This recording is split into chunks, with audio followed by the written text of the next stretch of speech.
Pada suatu hari Rasulullah SAW ditemui oleh malaikat Jibril. Rasul pun bertanya, "Ada apa wahai Jibril?" Jibril menjawab, "Wahai Muhammad, sesungguhnya hari ini Allah Subhanahu wa Ta'ala sedang mengobarkan nyala api neraka, dan seluruh para malaikat amat ketakutan. Mereka tidak tahu harus bagaimana. Untung aku ingat," kata Jibril, "bahwa engkau Muhammad adalah sumber cinta dan sayang Allah Subhanahu wa Ta'ala kepada alam semesta. Dengan alasan itu aku kesini, bertabaruk mengambil berkah dengan cinta Allah kepada dirimu, ya Rasulullah, ya Muhammad." Rasulullah terdiam beberapa saat, kemudian bertanya lagi, "Wahai Jibril, ceritakan padaku bagaimana neraka itu sesungguhnya." Jibril menjawab, "Wahai Muhammad, neraka itu bagaikan lubang-lubang yang terdiri dari 7 tingkat.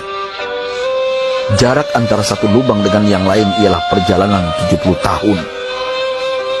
Lubang paling bawah adalah lubang yang paling panas." Nabi SAW meneruskan pertanyaannya, "Lalu siapakah penghuni lubang-lubang neraka itu, wahai Jibril? Sampaikan kepadaku, Jibril." Jibril menjawab, "Lubang yang paling bawah diciptakan untuk orang-orang munafik.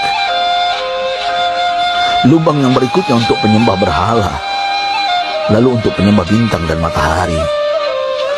Jibril terus menerangkan penghuni tingkatan neraka hingga lubang yang kelima, tempat umat Yahudi, dan yang keenam dihuni oleh umat Nasrani. Setelah menjelaskan penghuni 6 tingkatan neraka, Jibril diam cukup lama. Rasulullah SAW penasaran dan bertanya kepada Jibril, "Wahai Jibril, siapakah penghuni neraka yang ketujuh?" Jibril diam saja tidak menjawab. Rasulullah SAW mengulangi pertanyaannya, tapi Jibril tetap diam. Rasulullah tambah penasaran dan mendesak Jibril agar dijawab pertanyaannya. Akhirnya Jibril pun berkata, "Umatmu, wahai Muhammad, mereka itu para pelaku dosa besar di kalangan umatmu, yang dimana sampai mereka mati belum sempat bertaubat." Mendengar jawaban Jibril, Rasulullah langsung jatuh pingsan. Jibril merangkulnya dan meletakkan tubuh baginda di atas pangkuannya. Tak berapa lama Rasulullah SAW sadar dan langsung menangis bersimbah air mata dengan terisak-isak. Rasulullah mempertegas pertanyaannya, "Wahai Jibril, apakah benar ada di antara umatku yang masuk neraka?" Jibril menjawab, "Benar, wahai Muhammad, pelaku dosa besar di antara umatmu yang belum bertaubat." Setelah itu Rasulullah menghadap kiblat dan sujud kepada Allah dalam isak tangisnya. Sesekali dengan suara pelan beliau membisikkan kata-kata, "Ummati ya Rabb, ummati, ummati, ummati." Beliau SAW tidak mengangkat kepalanya dalam keadaan seperti itu selama 3 hari 3 malam, kecuali setiap Bilal bin Rabah mengumandangkan azan, barulah beliau bangkit untuk menjadi imam, dan setelah itu kembali sujud lagi. Pada hari ketiga Abu Bakar menyadari hal ini, beliau mengetuk pintu Rasulullah dan mengucapkan salam 3 kali, namun tidak terdengar jawaban.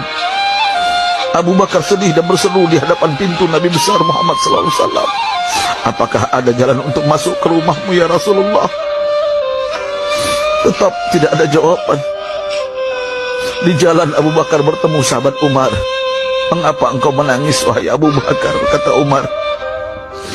Abu Bakar menceritakan keadaan Rasulullah SAW. Maka Umar pun melangkah menuju rumah Rasulullah dan terjadilah hal yang sama. Umar pun pulang dan menangis.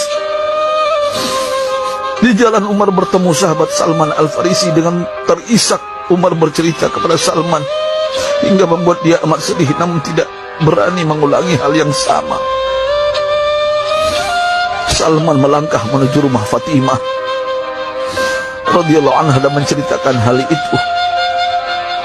Setengah berlari Fatimah menuju rumah ayah tercinta dan mengetuk pintu sambil mengucapkan salam. Mendengar suara lembut putri tercinta, sejuklah dada Rasulullah. Beliau bangkit dari sujud dan membuka pintu. Alangkah terkejutnya Fatimah melihat Rasulullah, ayah tercinta, amat kurus dan pucat. Fatimah memeluknya lalu menangis. Wahai ayah, apa yang terjadi? Mengapa engkau amat sedih seperti ini? Rasulullah kembali menangis dan berkata dengan suara lirik, wahai Fatimah, belahan jiwaku, bagaimana mungkin aku tidak sedih sedangkan Jibril mengatakan akan ada kelak umatku yang akan masuk neraka.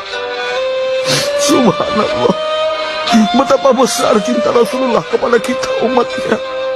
Sahabatku,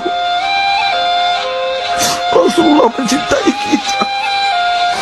Antaman ma'aman ahbabta, engkau akan berkumpul dengan orang yang kau cintai. Mari kita mencintai baginda Nabi besar Muhammad SAW yang mencintai kita, umat yang tidak rela kita masuk neraka.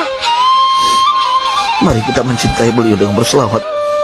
Sahabatku, sampaikan, Rasul mengajarkan kepada kita, mandalla ala khairin falau mislu ajri fa'ili. Siapa yang menunjukkan kepada kebaikan, maka dia akan mendapatkan pahala seperti orang yang mengerjakannya. Mudah-mudahan ini menjadi pahala jariah bagi kita.